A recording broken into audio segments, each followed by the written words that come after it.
Uh, what's up, guys? Boltier back with a new video. In this video, I want to talk about something important to me, and that is war. War is very hectic, very dangerous, and is also foretelling of a lot of things. And that's for another video on that topic. But today, I want to focus on war in the United States.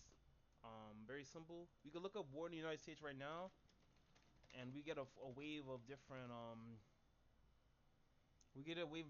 news articles. So we're not talking about past wars, we're talking about current wars, and it's important that we stay on topic. This is the United States strikes on Iranian nuclear sites on June 22nd, 2025. The United States Air Force and Air Navy attacked three nuclear facilities in Iran as part of the Iranian-Israeli war. So very simple. That is an example of war. Um,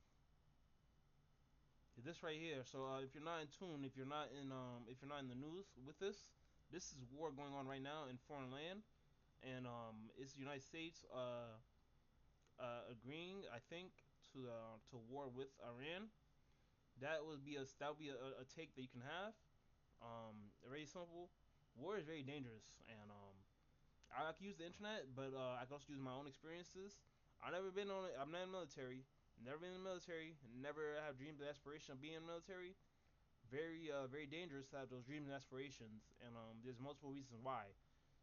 So mental warfare is important, and that is how I believe war is being held in a lot of different countries and different states. Uh, so a lot of people would agree with me in that sense. That mental warfare is important, and it teaches you a lot about the world and about yourself as well. So war in the United States, I can speak to it very simple. The economy's bad. Racism, ageism, socialism. Socialism is a form of war, but it's an economic war. Um, so let's talk about racism real quick. That is a considered war. So we can stay on topic. And United States strikes on Iranian nuclear sites. So what do you think about when you think about Iran? You think about Iranians. And I think about Persia because I have a different perspective on life. I did a lot of studying when I was very young, and I know that Iran was Persia before it was Iran, and I know they speak Persian. So that's a thing that's a very big topic because it shows you what exactly is going on. So on the topic of race, uh, Iranians can be considered a race, a country, a nationality. A lot of people would agree that they're a race, that they're a nationality, that they're a country. Iranians would agree that they're Persian by nature. So there's that because they speak Persian. Um, so another example of war would be keep on top of race. So the United States is a country with a lot of different races and different ethnicities and different people that come and travel to the United States for a specific reason, and they can have multiple reasons to travel here. I can speak. I was born here, so I can speak on that perspective. I was born here, so if I leave this country and I want to come back, would I come back, and where would I go?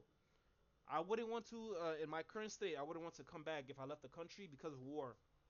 Mental warfare is very prevalent in the United States, and for this reason, if you go online and get a perspective on war from a white person, they'll give you their perspective as a white person in America. They will explain to you how they do war and how they handle with war, mental warfare, physical warfare, things of that nature. They would explain it to you as a white person. They have different privileges and different rights that exist inside the country and outside the country for being a white person, for expressing themselves as a white person.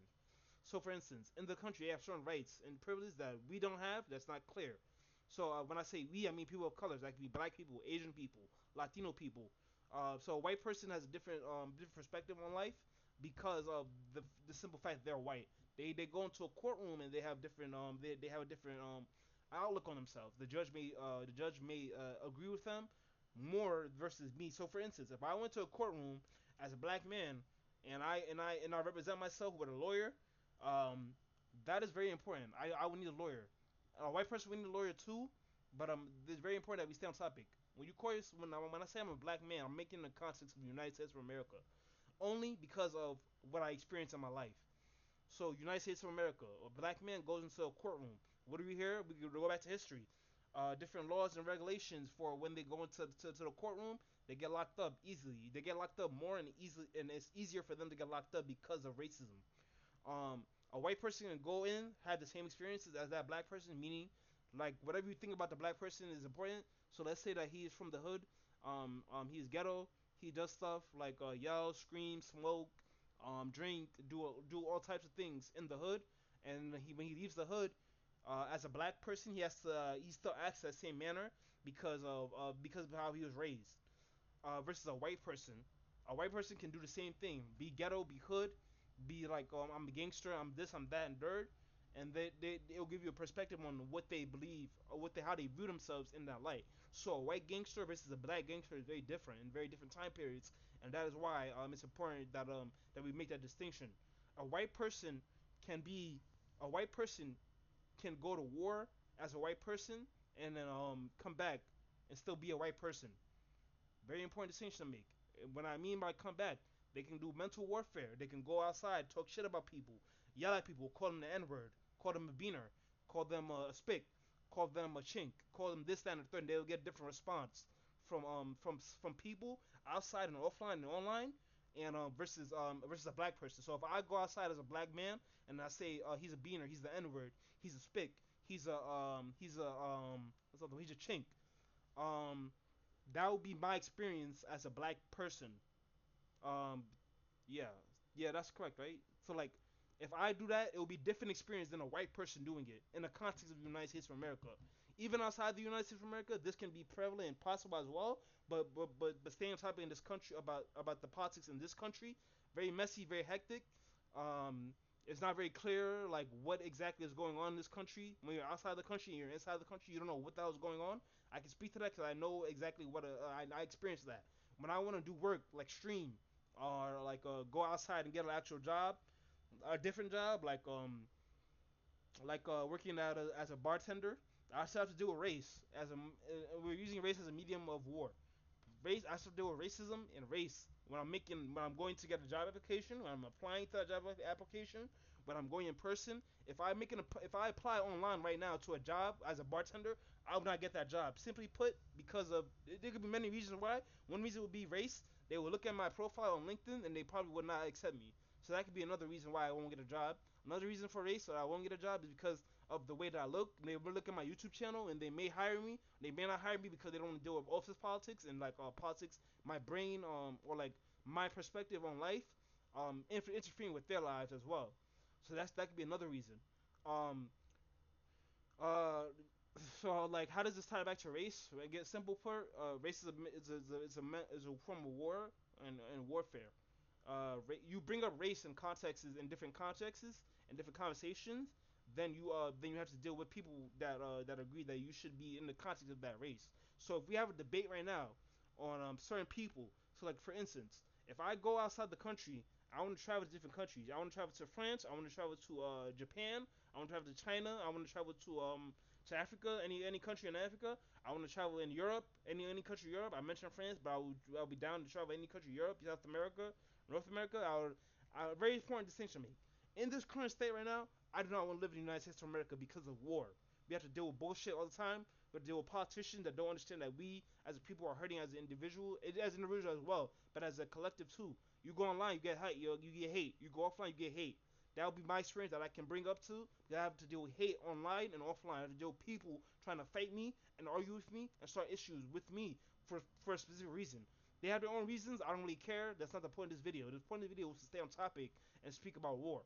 Uh, this is what's happening in the United States right now. They're striking on Iranian nuclear sites, and you can get stuff. This is very dangerous. You read this title as somebody as a kid or as somebody that doesn't really like is not online or doesn't like really deal with war in a sense. They would read that and they would not understand what's going on in the context of politics, in the context of a country, in the context of a state, a nation. They cannot understand this context right now. United States strikes on Iranian nuclear sites. How does that work? Very simple.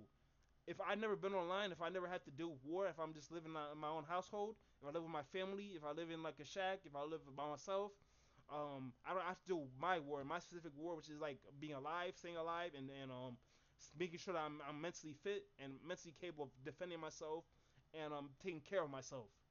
That's important.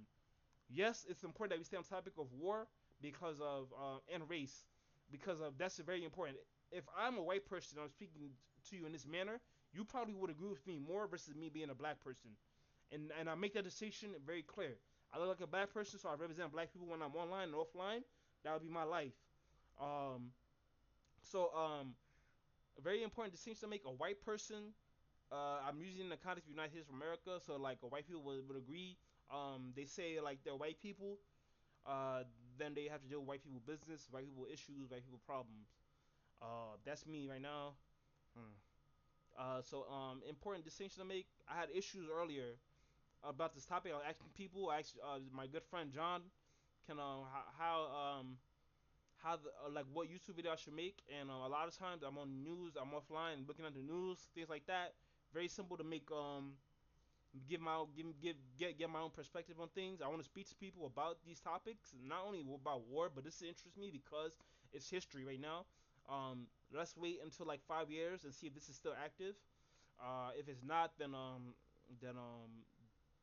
it doesn't really matter. People like the military has to deal with this. The United States has to represent themselves as a United States as a country. Maybe they have to defend themselves against something. Maybe they don't. I'm not in the offices. I'm not in the military bases. I'm not getting that. I'm not getting leaked. I'm not getting leaked files and things like that. So that's me. That's my perspective on it. That's war. It started. It starts. It starts. I mean, if you really want my perspective on things outside of this, war happens all everywhere every day. Uh, it's important that we stay on topic. That this channel is for helping people and helping them get a perspective on themselves and helping them improve themselves. War is a very important topic because it happens on a daily basis, and sometimes we get to relax, sometimes we get to chill, but war is always happening around us and outside of us. And if you want to be cognitive of what is going on about war and stuff like that, then you have to be cognitive of like what how you're treating yourself and how you bring your own perspective to that.